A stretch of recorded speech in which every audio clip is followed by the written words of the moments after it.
Today we're going to do a stained concrete overlay at an old train station.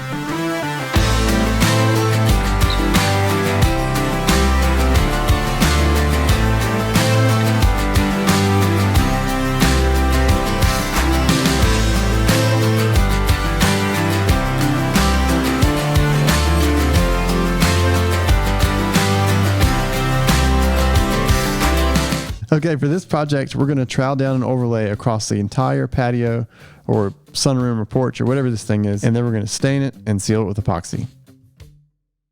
Hey, my name is Tim and I make videos about concrete. If that sort of thing is interesting to you, hit the subscribe button down below. This floor was really rough. It had a lot of carpet glue on it and it had tile on it. Landon and his crew spent a couple of days grinding this floor just to get the glue and the tile grout off of it. And then once they did that, they took a shot blaster and shot blasted the entire surface to get it clean. Okay, for this project, we are going to put down Ardex MC-Rapid vapor barrier. Once we mix the vapor barrier epoxy, we just pour it out on the floor, we spread it with the squeegee, and then we back roll it with the roller to make sure that it's even.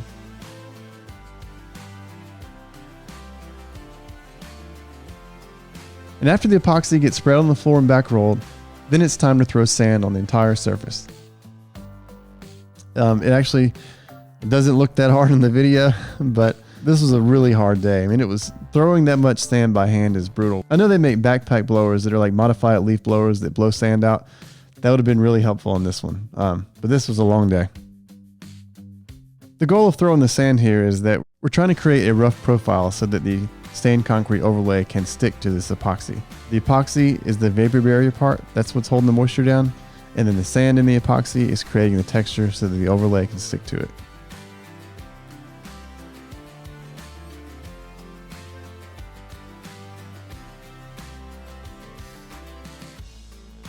Okay, once we finish broadcasting sand, we are done for the day, and we're going to come back tomorrow and apply the troweled concrete overlay.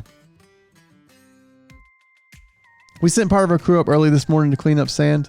They spent 3 or 4 hours on that, and it wasn't that interesting to see, so I didn't really record that much. So we're just going to move on to the overlay part.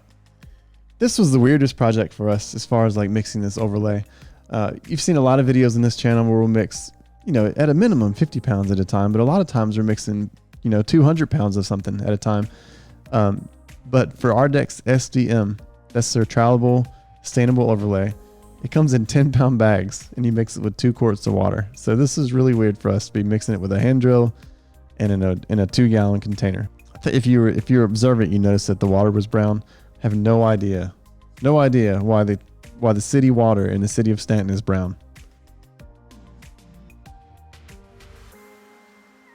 Okay, once the material's mixed, you just pour it out on the floor.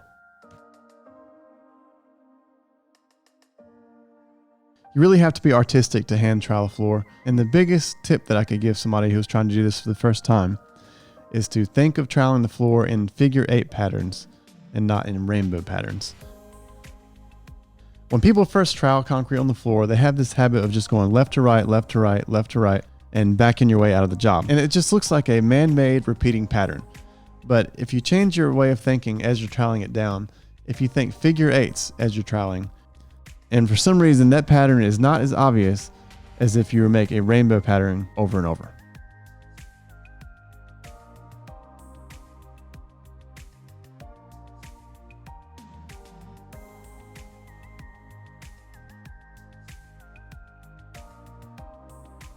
And this job has just turned out to be way more tedious than any one we've done in a long time.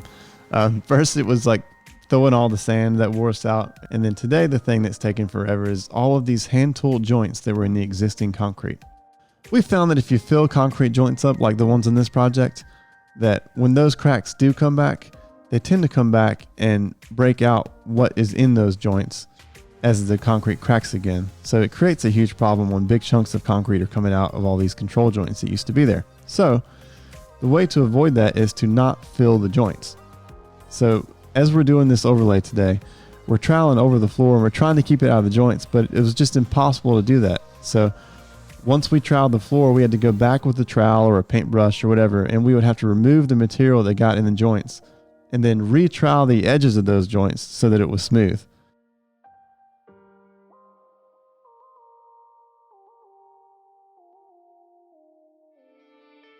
We finished that coat, everything went well, and we're going to come back tomorrow and do the whole thing again. It felt good when we got there that day to do the second coat of troweled overlay because it actually already looked good enough to stain. I think a lot of projects you could probably get away with only doing one coat, but since we already had the material and since we brought a whole crew up here to do it, we decided to just go ahead and get it over with. Today went a lot quicker and smoother than yesterday. All the joints already had color in them, all the edges already had color in them, so we didn't have to take as much time getting everything perfect again.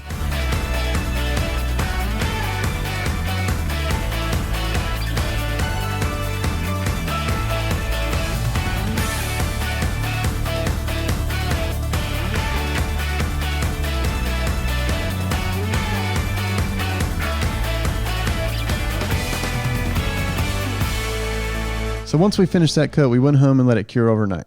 We're going to come back tomorrow to apply the concrete stain and a coat of epoxy.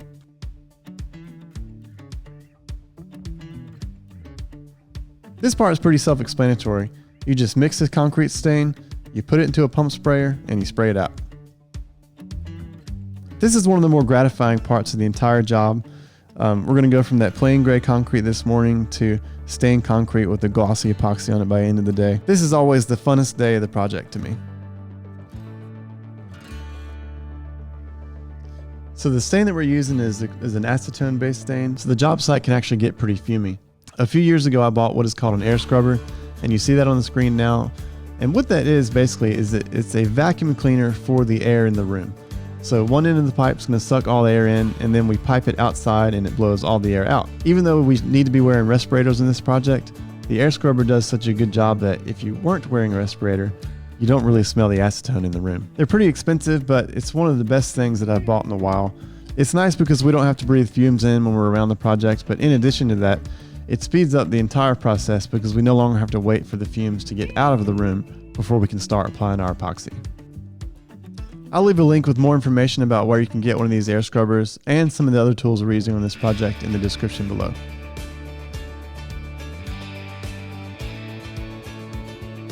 Once the concrete is stained and the acetone fumes are out of the room, we're ready to start applying epoxy.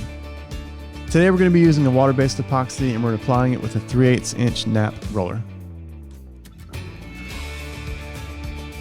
This is normally a pretty quick process, but again, the joints in the floor cause us more troubles.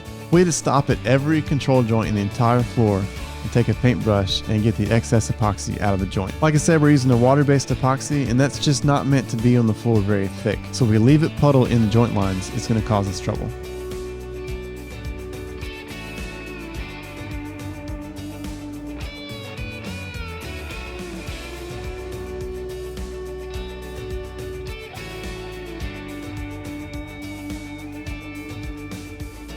Today was the easiest day so far. Everything went according to plan. We got the epoxy down, and we're gonna let it cure overnight, and we're gonna come back tomorrow to finish the project up.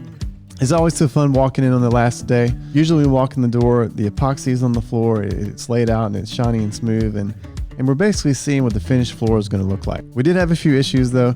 Even though we tried to clean out the joint lines and keep the epoxy from being too thick, it did puddle in a few spots, and when water-based epoxy puddles like that, it does turn like a milky color. So Troy and I ran down the street and bought a few bottles of spray paint, and we just cut 2 strips of cardboard, and we walked around and spray painted any white spots in the joints where the epoxy had puddled. We let the spray paint dry for about an hour, and now we're ready to put on our top coat of urethane. We decided to give the floor a little bit of extra traction by adding aluminum oxide to the urethane. Usually whenever we're doing a floor this wide, we're going to be worried about roller marks, because what happens is by the time you work from the left side to the right side of the room, by the time you get across and then back to where you started, the urethane will tend to dry a little bit, so it creates roller marks.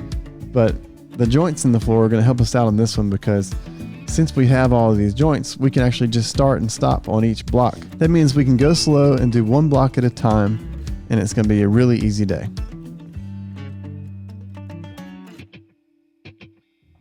Okay, that's it for today. I will leave more information about this process in the description down below. You can also learn about the online classes that we're going to be offering, where you can get more in-depth training from us. If you enjoyed this video, it would be great if you hit the like button down below. If you want to see more videos like this in the future, definitely hit the subscribe button. Thank you for watching, and I'll see you next time.